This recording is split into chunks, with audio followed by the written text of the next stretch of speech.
राम कथा लोक कल्याण का मार्ग है। कथा के माध्यम से मानव जीव अपने पुण्य कर्मों का उदय करता है। राम नाम की ही महिमा अनंत है। अमंगल का हरण करने वाले इस धरा पर केवल भगवान राम जी हैं।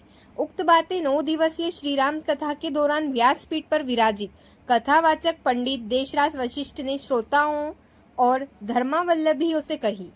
उन्होंने कहा कि भगवान की नियमित पूजा पाठ तथा कथा श्रवण और निष्काम भक्ति से ईश्वर को प्राप्त किया जा सकता है। पंडित वशिष्ठ ने कथा के दौरान अभिमान और अहंकार के संबंध में प्रसंग बताए। उन्होंने कहा कि अभिमान और अहंकार मनुष्य के विनाश का कारण भी बन जाता है। कलयुग में राम नाम और भजन कीर्तन से ही पुण्य फल की प्राप्ति होती है। राम नाम भव सागर से पार होने का नाम है। और उन्होंने ऐसी अंतर्यामी है, ऐसी लीला की उन्होंने घर तक भी मुझे भेज दिया। मुझे सच्चा साधु, सच्चा सदगुरु मुझे आज प्राप्त हो गया है। आज निश्चित रूप से मेरे मन की जो पीड़ा है, मेरा कष्ट दूर होगा। अब तो शिष्य तो बेचारा भोला वाला होता है, वो तो बातों में आ जाता है।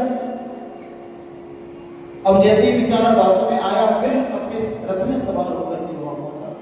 अब उस आसन पर बैठे हुए जाकर के कहा, महाराज जल्दी से आप उसको अनुष्ठान करो, मेरे यहाँ चलिए और उस पर कृपा करो।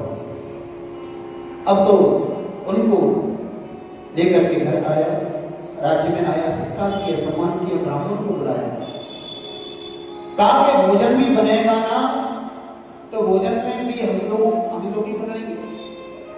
राजा से कहा, तुम कुछ नहीं करोगे, अपने लोगों को साथ में बुला करके उसका धर्म भ्रष्ट करने के लिए, राजा का धर्म भ्रष्ट करने के लिए नीति रची और भोजन बनाना प्रारंभ किया। भोजन में क्या बनाया? मांस बनने लगा, गैया का मांस, ब्राह्मणों का मांस।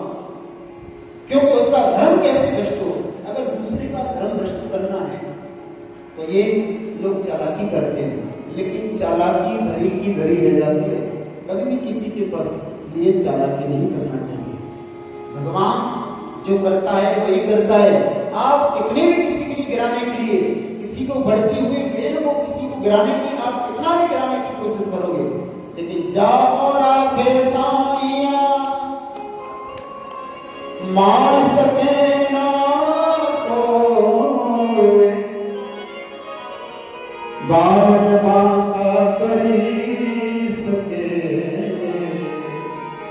जो जग मेरी। जिसका रक्षक सीना उसे मार नहीं सकता, जिसका रक्षक राम उसे कोई मार नहीं सकता। जगत